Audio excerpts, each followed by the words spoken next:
Leopard Nation domination. Let's go.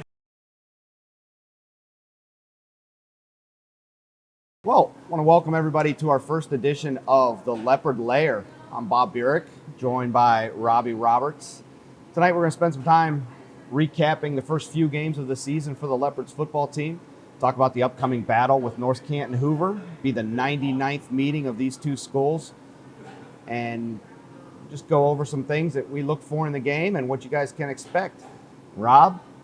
It's North Canton week. Big win, must win for the Leopards this week. I look at it, we're getting better. Barberton team was a good team we came in and faced. It was a tough task there. But against Poland, you saw, growth. And I think even last week against Worcester, you saw even more growth. So going to Hoover, I think this is an easy win for us, possibly.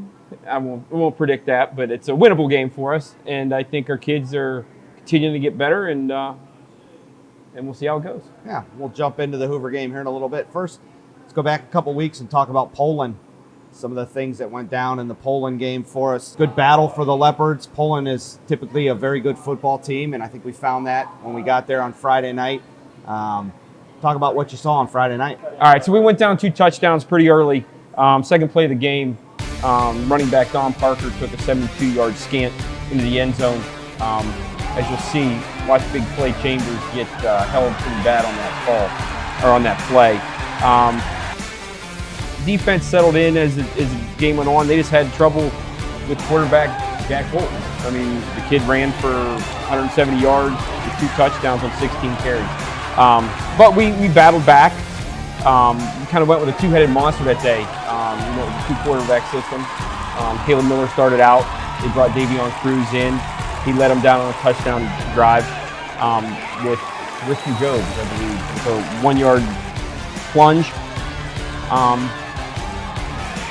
And the Leopards battled. They only gave up 9 yards passing the whole game. Then we had a chance towards the end to come back and win it.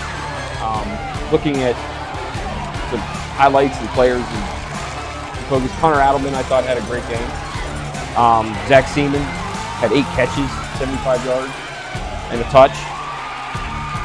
And the defense, at times, they held us in it. Caused a turnover at the end of the half.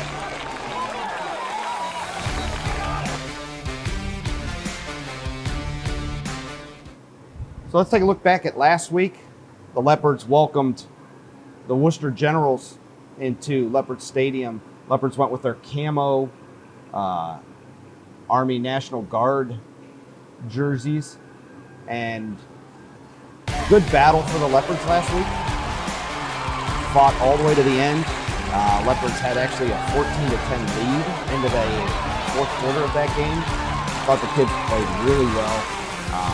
Thought the defense did a nice job. Just one of those games where 1 or 2 big plays that went one side or the other side.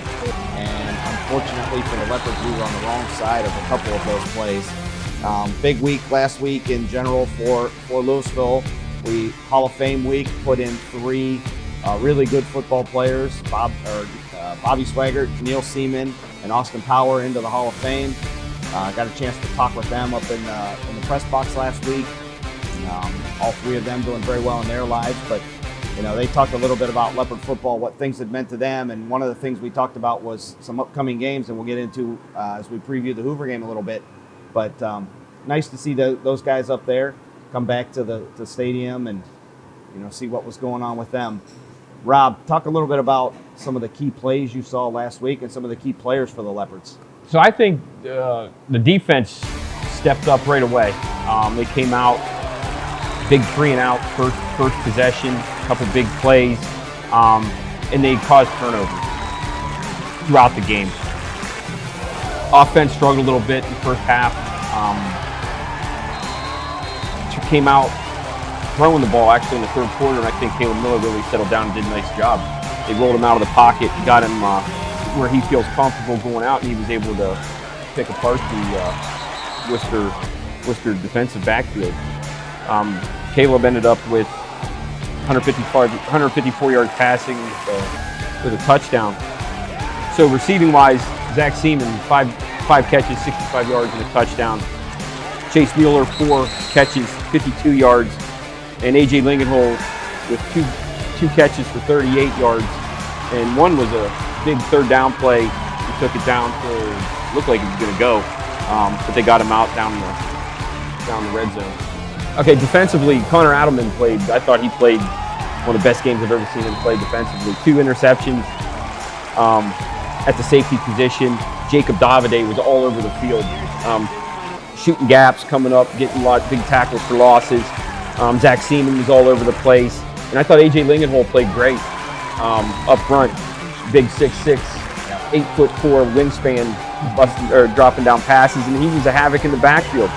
There's Davide shot right there. So defensively, I think they're playing well. I think the team's starting to gel. I think offensively it's starting to gel. And it's just a matter of time. I mean, it's a young team, and they're coming together. Yeah. I think a few seniors stepped up, did a real nice job for the Leopards last week. You mentioned Adelman. You mentioned A.J. Lingenhole, Caleb Miller, Seaman. Some of those guys, Chase Mueller there on a nice catch for the Leopards. Some of those guys you expect to step up. I thought really did a nice job last week, stepped up, especially when the game was on the line.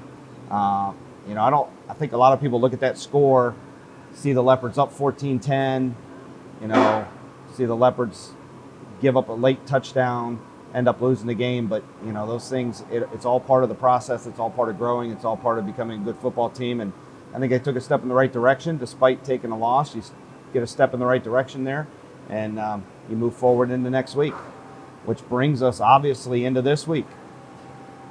Big game for the Leopards, North Canton Hoover Vikings. The hated North Canton Hoover Vikings come into this game with a record of 1-2. Leopards obviously come into this game with a record of 0-3. It's one of those games where they always just say, take that stuff and throw it out the window. And none of that really matters at this point. I think the one thing the Leopards will take into this week is the emotion of it. I think the Leopards will be fired up all week. One of the things that's interesting dynamic for the Leopards is you have a staff full of guys who grew up here, who played here, who understand what this rivalry is. And I don't think that will be passed upon, or will be missed on the players this week. I think they'll get that. I think they'll understand it. I think they already do. Guys have played in this game for 2 or 3 years, understand what this rivalry is. And, 99 times these two teams have got together on a football field, and hopefully the Leopards are able to take this one, for the win.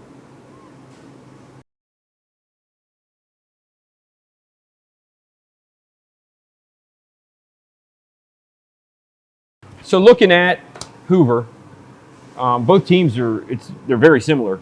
I mean, when you really look at it, they run the ball first. They don't like to throw a lot. Hopefully that changes. I think whoever throws and successful throwing has a huge advantage in this game. Their starting quarterback was hurt. It was an Achilles. He was out, a season-ending injury. And Todd Henney's son, Louisville native, Louisville guy, Cade Henney, was out for the season. So now they're down to the third quarterback. They got a sophomore, Carson Derlin, starting for them. We'll see. Yeah, I think you stop the run because they do like to run. I think they had 272 yards rushing against Beechcroft. Their one win. They come in at 1-2. Luke Roach he's their main running back. And like I said, I was joking earlier, but they had a power I formation in the tape that I watched of the Manfield Senior game. They do have a big play receiver, Xander Bugera, number 15. He's a senior. He's taken 2 kickoff returns back for touchdowns. Interception return back, so he's kind of I'd say he's kind of our Zach Seaman in that way. But I think you stop the run, and our defense should stop the run, being we gave up 12 rushing yards last week. 9 passing yards a week before, 12 rushing yards this week. So we'll figure it out. On paper, it looks like it's going to be a defensive battle, slow or low-scoring affair, but you know how that goes. It'll probably be a shootout. Yeah, I think one of the things you see anytime you look down and you see a sophomore quarterback on the field for either team, whichever team that's going to send a sophomore quarterback out there, obviously you want to stop the run, put pressure on that kid to make some plays. It's always tough as a young kid coming in to have to throw the football. So I wouldn't be surprised if you don't see the Leopards come after the running game a little bit. Maybe some gap blitzes, do some things up the middle, try to stuff that run, and see what this young kid can do with the football in his hands. Again, pressure from the defense, looking for the seniors to step up, do what they need to do, and give us a chance to win a football game.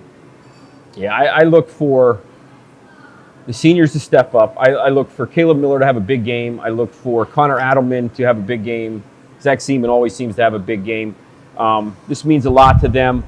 This is a chance to right the ship for the season right now, get to 1-3, and look at the rest of the schedule, take it game by game, and see what we can do.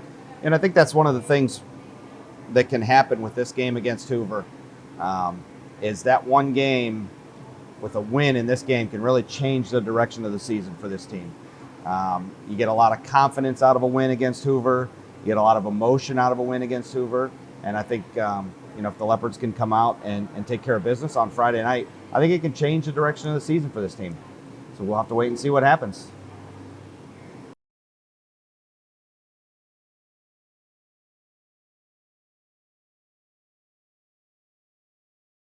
All right, Rob.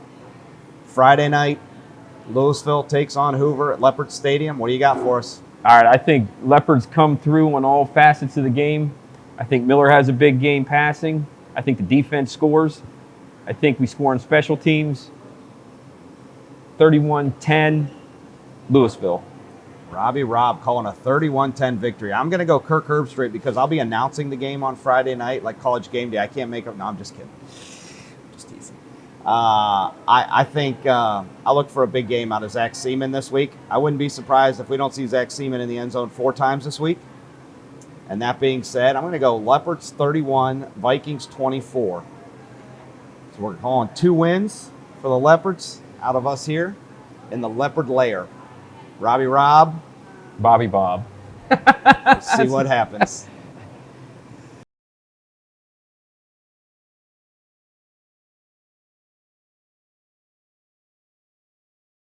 All right. We're going to close out tonight's show with our unhitched upcoming events for Louisville Athletics. I want to first thank Unhitched Brewery for opening their doors to us here tonight. Unhitched Brewery, located on Mill Street in Louisville. Fantastic place, great beverages, great food, great place to come down, hang out with friends, have a good time. So I want to thank Unhitched for welcoming us into their establishment this evening. We'll do our Unhitched upcoming events. Rob, what do you got for us? We've got cross country boys on Saturday, 9/11 at the Worcester Invitational. The girls are there as well, same place. We've got boys golf, 9:15 against Lake Center Christian at Shady Hollow Country Club. And girls golf, 9:14, Maslin at home at Pleasant View. And rounding off our upcoming events, big weekend for the Leopards on 9/11, a lot of events. Boys soccer at Alliance. Girls soccer will host Norton at Louisville Leopard Stadium. That is at 7 p.m. Girls tennis, also 9/11. It's the LHS Doubles Classic being held at LHS, newly named courts. So stop by and see the ladies playing tennis out there. And then volleyball on 9/11 will be at Jackson for the Jackson Invitational Tournament. The Leopards drew Jackson, game 1. That'll be a test for them, always a test for the Leopards in volleyball. Jackson always puts out a very good volleyball program. So those are your unhitched upcoming sporting events for the weekend for the Leopards. So once again, from Unhitched Brewery, Bob Burick, Rob Roberts, thanks for joining us tonight in the Leopard Lair. We'll see you next week.